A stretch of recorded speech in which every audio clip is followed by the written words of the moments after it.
Hello दोस्तों, स्वागत है आपका आज की क्लास में। आज है 7 जुलाई 2026 और 7 जुलाई 2026 से करंट अफेयर के जितने भी क्वेश्चन बनते हैं उनको हम आज इस क्लास में कवर करेंगे। डेली करंट अफेयर के साथ साथ हम पिछले 6 महीनों का करंट अफेयर भी कवर करते चलेंगे। यह क्लास आपके आने वाले सभी एग्ज़ामों के लिए महत्वपूर्ण है, इसलिए क्लास को बिल्कुल भी मिस मत करना। तो चलिए टाइम वेस्ट न करते हुए क्लास को शुरू करते हैं। हमारा आज का पहला क्वेश्चन है, हाल ही में विंबलडन पुरुष एकल में 105वीं मैच जीत दर्ज करके किसने रोजर फेडरर के ऐतिहासिक रिकॉर्ड की बराबरी की है? तो यह नोवाक जोकोविच के द्वारा की गई है। डी इसका सही आंसर होगा। कुछ और एक्स्ट्रा पॉइंट्स देख लेते हैं। विंबलडन इतिहास में पुरुष और महिला दोनों मिलाकर सबसे अधिक मैच जीतने का सर्वकालिक रिकॉर्ड पूर्व महिला खिलाड़ी मार्टिना नवरातिलोवा के नाम दर्ज है, जिन्होंने टोटल 120 जीत दर्ज की है। आगे है, रोजर फेडरर ने अपने करियर में रिकॉर्ड 8 बार विंबलडन पुरुष एकल का खिताब जीता है, जबकि नोवाक जोकोविच अब तक 7 बार यह प्रतिष्ठित खिताब अपने नाम कर चुके हैं।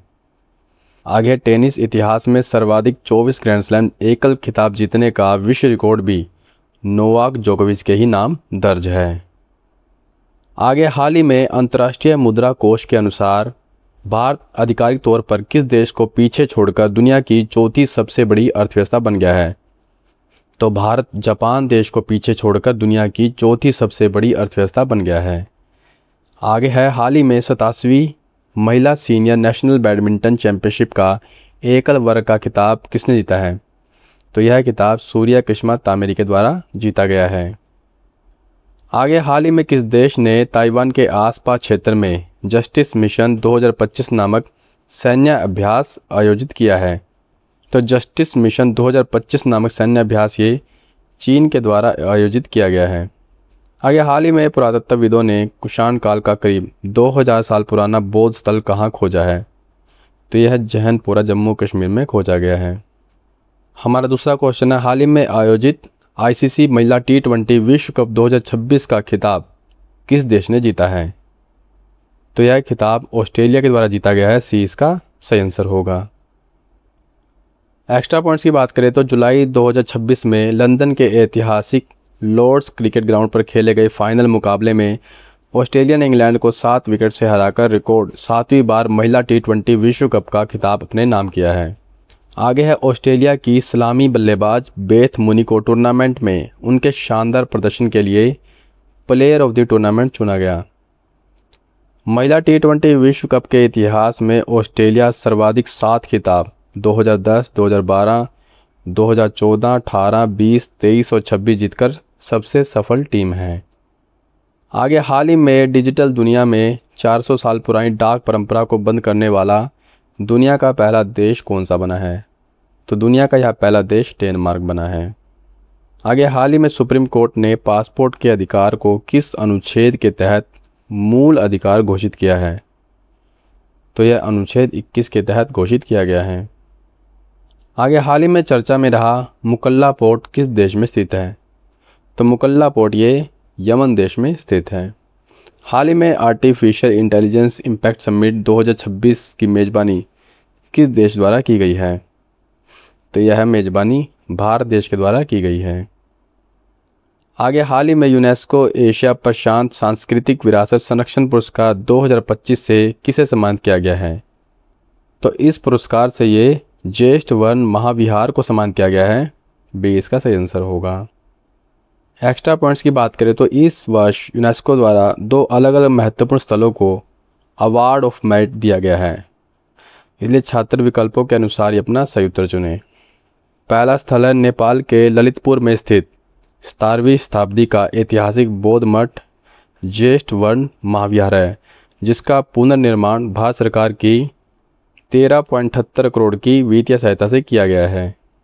दूसरा स्थल है भारत के महाराष्ट्र में स्थित 475 साल पुराना ऐतिहासिक Our Lady of Grace Cathedral Church है, जिसे स्थानीय समुदाय के सहयोग से पुनर्जीवित किया गया है। ज्येष्ठ वर्ण महाविहार साल 2015 में नेपाल में आए विनाशकारी भूकंप में क्षतिग्रस्त हो गया था, जिसे अब पारंपरिक नेवारी वास्तुकला के तहत भूकंप रोधी बनाया गया है।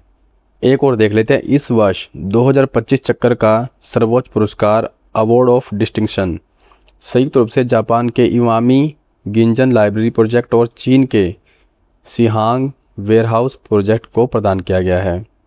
एग्जामिनर इस टॉपिक से 3 अलग अलग तरीक़ों से प्रश्न पूछ सकता है, इसलिए छात्र ध्यान से समझें।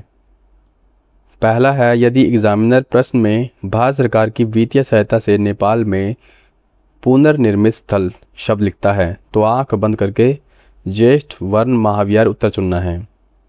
दूसरा है, यदि एग्जामिनर भारत में स्थित किस स्थल को यह पुरस्कार मिला पूछता है तब विकल्पों में ज्येष्ठ वर्ण महाविहार नहीं होगा, बल्कि महाराष्ट्र का Our Lady of Grace Cathedral Church सही उत्तर होगा। तीसरा है, यदि एग्जामिनर बिना कोई शर्त लगाए सीधा प्रश्न पूछता है तो इन दोनों में से जो भी नाम आपको विकल्प में दिखे उसे सही चुन ले। दोनों नाम एक साथ कभी एक ही प्रश्न के विकल्पों में नहीं दिए जाएंगे। आगे यूनेस्को की बात करें तो इसका मुख्यालय पेरिस में स्थित है और इसके वर्तमान महानिदेशक खालिद एल इनानी हैं जो मिस्र देश से हैं। आगे एशिया प्रशांत सांस्कृतिक विरासत संरक्षण पुरस्कारों की शुरुआत वर्ष 2000 में ऐतिहासिक धरोहरों के संरक्षणों को बढ़ावा देने के लिए की गई थी। आगे हाल ही में टाटा मुंबई मैराथन के 21वें संस्करण के लिए किसे अंतर्राष्ट्रीय कार्यक्रम राजदूत के रूप में नामित किया गया है? तो अंतर्राष्ट्रीय कार्यक्रम राजदूत के रूप में ये आंद्रे डी ग्रास को नामित किया गया है। आगे हाल ही में दिल्ली सरकार ने एआई आधारित एकीकृत शिकायत निवारण प्रणाली लॉन्च करने के लिए किसके साथ साझेदारी की है? तो यह साझेदारी आईआईटी कानपुर के साथ की गई है। आगे हाल ही में 52 उपग्रहों के साथ सोयूज 2.1B रॉकेट किसने लॉन्च किया है? तो यह रॉकेट रूस के द्वारा लॉन्च किया गया है। आगे हाल ही में किस राज्य सरकार ने बांग की खेती को बढ़ावा देने के लिए ग्रीन टू गोल्ड पहल शुरू की है? तो ग्रीन टू गोल्ड पहल ये हिमाचल प्रदेश राज्य से संबंधित है। आगे हाल ही में 15 वर्ष की उम्र में भारत के लिए अंतर्राष्ट्रीय डेब्यू करने वाले वैभव सूर्यवंशी ने किसका 36 साल पुराना रिकॉर्ड तोड़ा है? तो वैभव सूर्यवंशी ने सचिन तेंदुलकर का 36 साल पुराना रिकॉर्ड तोड़ा है। डी इसका सही आंसर होगा। एक्स्ट्रा पॉइंट्स की बात करें तो बिहार के समस्तीपुर जिले के रहने वाले बाएं हाथ के सलामी बल्लेबाज वैभव सूर्यवंशी ने मात्र 15 साल और 99 दिन की उम्र में इंग्लैंड के खिलाफ मैनचेस्टर में अपना पहला अंतर्राष्ट्रीय T20 मैच खेला है। उन्होंने महान बल्लेबाज सचिन तेंदुलकर का रिकॉर्ड तोड़ा है, जिन्होंने नवंबर 1989 में पाकिस्तान के खिलाफ कराची टेस्ट में 16 साल और 205 दिन की उम्र में भारत के लिए डेब्यू किया था। आगे है, एग्जामिनर आपसे ये भी पूछ सकता है कि पुरुषों के T20 फॉर्मेट में उन्होंने किसका रिकॉर्ड तोड़ा? तो T20 में उन्होंने वॉशिंगटन सुंदर का रिकॉर्ड तोड़ा है। आगे है, भारत में औद्योगिक उत्पादन सूचकांक IIP का प्रकाशन किस मंत्रालय द्वारा किया जाता है? तो यह सांख्यिकी और कार्यक्रम कार्यान्वयन मंत्रालय द्वारा किया जाता है। आगे हाल ही में साउथ पोल तक स्कीइंग करने वाली सबसे कम उम्र की भारतीय महिला कौन बनी है? तो सबसे कम उम्र की वह भारतीय महिला काम्या कार्तिकेयन बनी है। आगे हाल ही में किस देश की पहली महिला प्रधानमंत्री खालिदा जिया का निधन हुआ है? तो खालिदा जिया ये बांग्लादेश की पहली महिला प्रधानमंत्री थी। हाल ही में Pinaka long range guided rocket का पहला सफल उड़ान परीक्षण कहाँ किया गया है? तो इसका पहला सफल उड़ान परीक्षण ये चांदीपुर ओडिशा में किया गया है। आगे हाल ही में किस राज्य की प्रसिद्ध जनाई मनोहरा मिठाई को GI टैग प्रदान किया गया है?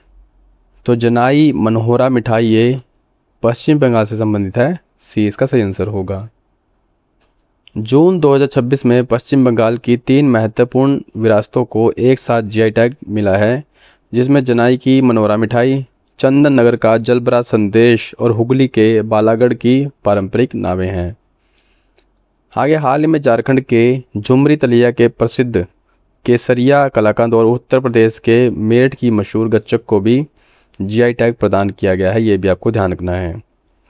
आगे भारत में भौगोलिक संकेतक वस्तुओं के पंजीकरण को भौगोलिक संकेतक अधिनियम 1999 के तहत नियंत्रित किया जाता है, जो 15 सितंबर 2003 से लागू हुआ था। आगे हाल ही में एस कृष्ण स्वामी का निधन हुआ है, वे किस क्षेत्र से संबंधित थे? तो ये एक फिल्म निर्माता थे। हाल ही में महिला अंतर्राष्ट्रीय क्रिकेट में 10,000 रन पूरे करने वाली दूसरी भारतीय खिलाड़ी कौन बनी है? तो दूसरी भारतीय खिलाड़ी ये स्मृति मंदाना बनी है। तो पहली कौन थी? तो पहली मिताली राज थी। आगे हाल ही में राष्ट्रपति द्रौपदी मुर्मू ने स्वदेशी पनडुब्बी INS वागशीर में समुद्री यात्रा की है। यह पनडुब्बी किस श्रेणी की है? तो यह पनडुब्बी कलवरी श्रेणी की है। इजराइल सरकार ने 2026 में किसे शांति पुरस्कार देने की घोषणा की है? तो इजराइल सरकार ने डोनाल्ड ट्रंप को शांति पुरस्कार देने की घोषणा की है। आगे हाल ही में केंद्र सरकार द्वारा संशोधित उड़ान योजना के कार्यान्वयन के लिए कितना बजट आवंटित किया गया है? तो इसके लिए 28,840 करोड़ का बजट आवंटित किया गया है। 20 का सही आंसर होगा। एक्स्ट्रा पॉइंट्स की बात करें तो प्रधानमंत्री नरेंद्र मोदी ने जुलाई 2026 में राजस्थान के जोधपुर से इस संशोधित क्षेत्रीय कनेक्टिविटी योजना को आधिकारिक तौर पर लॉन्च किया है। इस संशोधित योजना को वित्तीय वर्ष 2026-27 से 2035-36 तक कुल 10 वर्षों की अवधि के लिए लागू करने की मंजूरी दी गई है।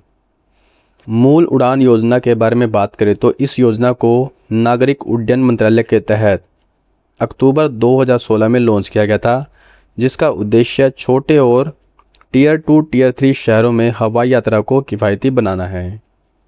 आगे है 68वीं राष्ट्रीय शूटिंग चैंपियनशिप में नीरू डांडा ने कौन सा पदक जीता है? तो 68वीं राष्ट्रीय शूटिंग चैंपियनशिप में नीरू डांडा ने स्वर्ण पदक जीता है। IMF के नवीनतम आंकड़ों के अनुसार 2025 में नॉमिनल GDP के आधार पर भारत दुनिया की कौन सी सबसे बड़ी अर्थव्यवस्था बन गया है?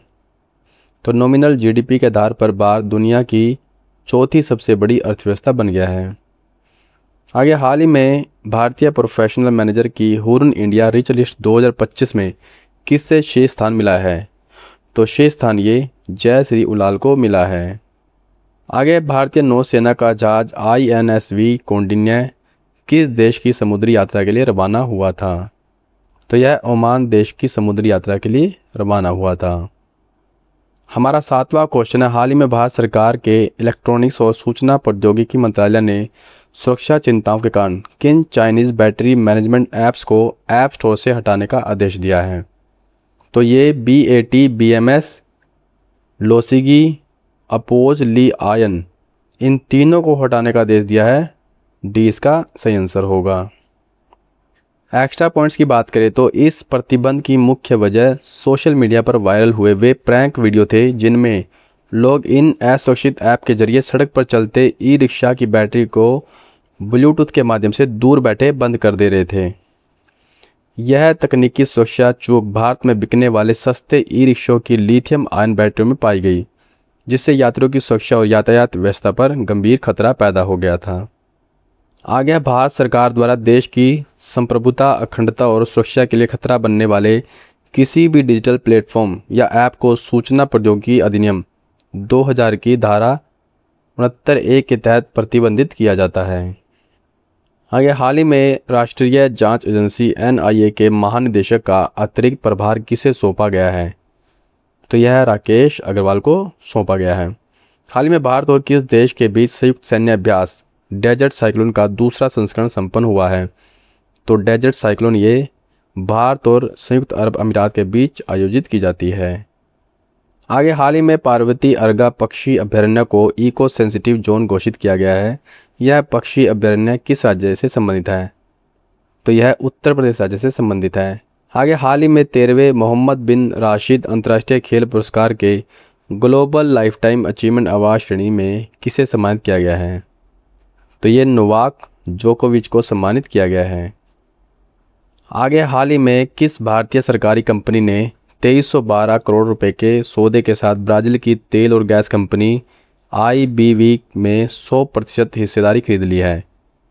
तो यह हिस्सेदारी भारत पेट्रोलियम ने खरीदी है। C इसका सही आंसर होगा। आगे हाल ही में अर्जुन एरिगैसी ने विश्व ब्लिट्ज शतरंज चैंपियनशिप में कौन सा पदक जीता है? तो अर्जुन एरिगैसी ने ये कांस्य पदक जीता है। हाल ही में किस राज्य में इमोइनू इरातपा त्यौहार मनाया गया है? तो यह मणिपुर राज्य में मनाया गया है। हाल ही में केंद्रीय मंत्री निर्मला सीतारमण ने किस राज्य के सरकारी स्कूलों में विजय पथ लैब्स लॉन्च की है? तो यह कर्नाटक राज्य के सरकारी स्कूलों में लॉन्च की गई है। आगे किस देश ने 1 जनवरी 2026 से भारतीय निर्यात पर सीमा शुल्क पूरी तरह समाप्त कर दिया है? तो यह ऑस्ट्रेलिया के द्वारा किया गया है। आगे है, हाल ही में ICMR राष्ट्रीय महिला स्वास्थ्य अनुसंधान संस्थान के वैज्ञानिकों ने किसके साथ मिलकर देश का पहला स्वदेशी प्लेसेंटा ऑन चिप प्लेटफॉर्म विकसित किया है? तो इसे IIT बॉम्बे के साथ मिलकर विकसित किया गया है। सी इसका सही आंसर होगा। एक्स्ट्रा पॉइंट्स की बात करें तो जुलाई 2026 में जर्नल बायोफैब्रिकेशन में प्रकाशित शोध के अनुसार IIT बॉम्बे और ICMR NIRWOH मुंबई के वैज्ञानिकों ने प्रयोगशाला में मानव गर्भनाल की नकल करने वाला एक उपकरण बनाया है। यह प्लेसेंटा ऑन चिप प्लेटफॉर्म एक छोटा सा 2 कक्षीय उपकरण है जो गर्भावस्था के दौरान मां और भ्रूण के बीच हार्मोन उत्पादन और पोषक तत्वों के हस्तांतरण और अपशिष्ट विनिमय जैसी महत्वपूर्ण क्रिया को दोहराता है। इस तकनीक का सबसे बड़ा लाभ ये है कि इसके माध्यम से गर्भवती महिलाओं के लिए दवाओं की सुरक्षा जांची जा सके, जिससे भ्रूण अनुसंधान में जानवरों पर होने वाले प्रयोगों पर निर्भरता काफ़ी कम हो जाएगी। आगे है, विश्व ब्लिट्ज शतरंज चैंपियनशिप 2025 का खिताब किसने जीता है? तो यह मैग्नस कार्लसन के द्वारा जीता गया है। हाल ही में किस राज्य सरकार ने इंडियन AI रिसर्च ऑर्गेनाइजेशन की स्थापना को मंजूरी दी है? तो यह मंजूरी गुजरात राज्य सरकार द्वारा दी गई है। हाल ही में 2 स्वदेशी रूप से विकसित परले मिसाइलों के सफल प्रक्षेपण का परीक्षण किसने किया है? तो यह DRDO के द्वारा किया गया है। हाल ही में महिला T20 अंतर्राष्ट्रीय क्रिकेट में सर्वाधिक विकेट लेने वाली गेंदबाज कौन बनी है? तो सर्वाधिक विकेट लेने वाली गेंदबाज ये दीप्ति शर्मा बनी है।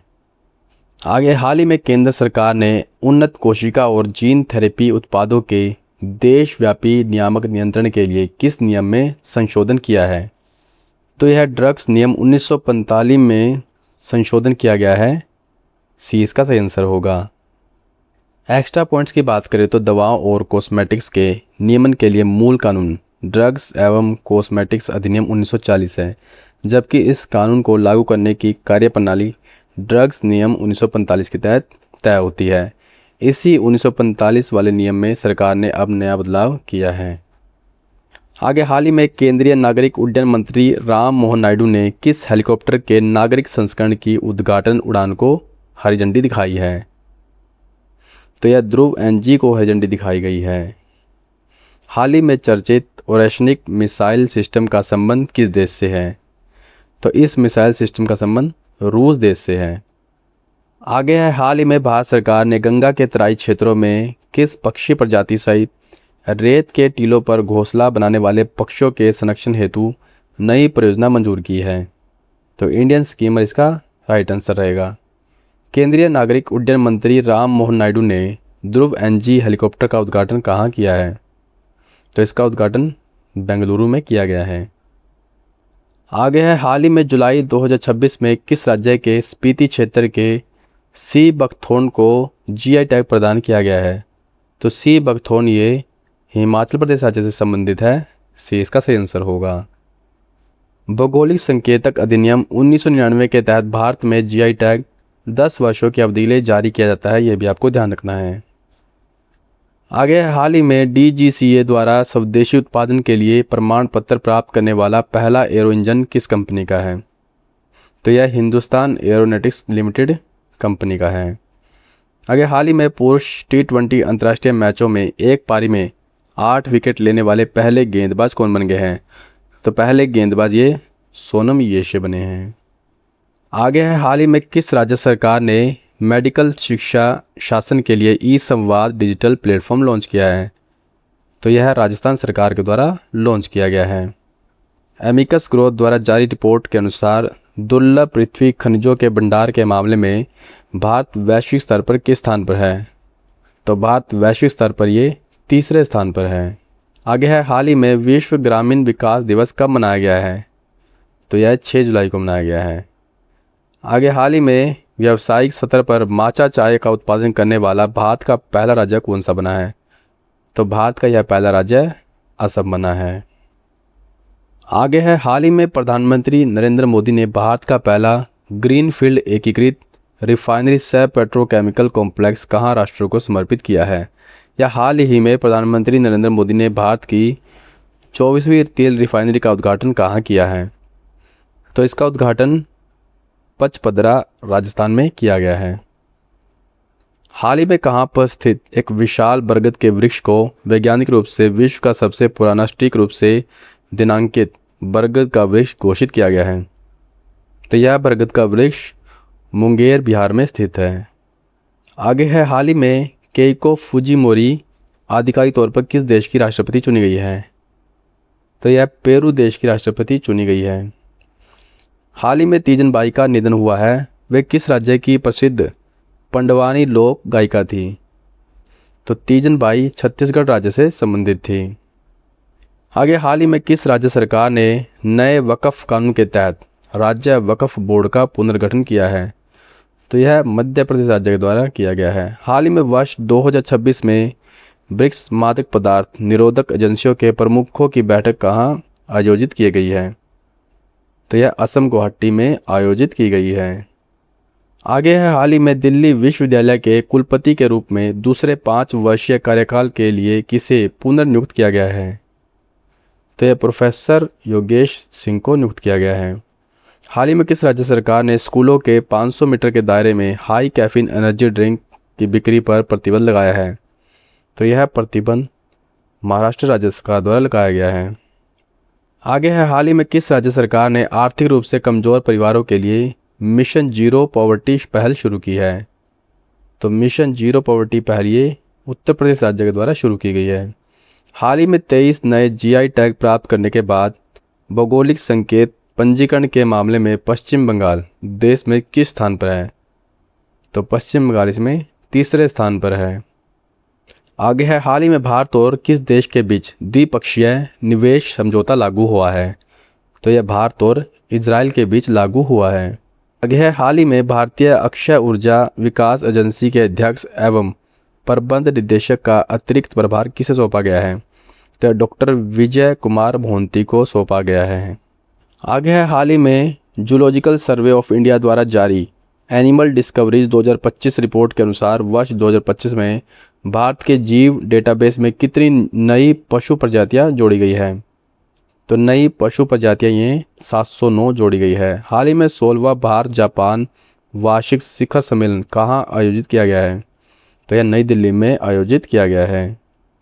हाल ही में चर्चा में रहे मोबाइल प्लेटफॉर्म लोकोस का संबंध किस योजना से है? तो इसका संबंध दीनदयाल अंत्योदय योजना राष्ट्रीय ग्रामीण आजीविका मिशन से है। आगे है, हाल ही में चर्चा में रही भारत की सबसे बड़ी रेल टनल बोरिंग मशीन का संबंध किस परियोजना से है? तो इसका संबंध Mumbai Ahmedabad high speed rail corridor से है। हमारा आज का अंतिम क्वेश्चन है, हाल ही में ड्री उत्सव कहाँ मनाया गया है? तो यह उत्सव अरुणाचल प्रदेश में मनाया गया है। तो दोस्तों, ये थी हमारी आज की क्लास। आपको क्लास कैसी लगी हमें कमेंट बॉक्स में अवश्य बताएं। ये आपके लिए होमवर्क रहेगा, इसका आंसर भी आपको हमें कमेंट बॉक्स में बताना है। तो ठीक है दोस्तों, जल्द मिलते हैं अगली क्लास में। तब तक के लिए जय हिंद, जय भारत।